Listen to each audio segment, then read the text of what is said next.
Alright, MMDA naglabas na ng kanilang official website kung paano ma-check ng mga na-NCAP or ng mga violator ang kanilang violation.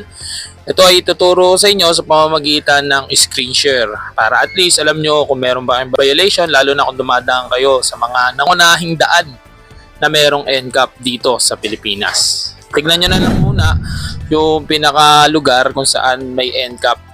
And after nyan, kung madalas kayo dumadaan dyan, ipagpalagay nyo dapat lagi nyo itong chinecheck. Tuturuan ko kayo kung paano. Unang gagawin, punta lang kayo sa Google or Safari kung anong browser ang meron kayo at dito isi-search nyo ang mayhulika.mmda.gov.ph at dito makikita nyo ang dalawang choice. May plate number or conduction sticker or MB file number. Tapos i-click nyo dyan yung check, then lalabas dyan kung may violation na kayo. Ganun lang kadali.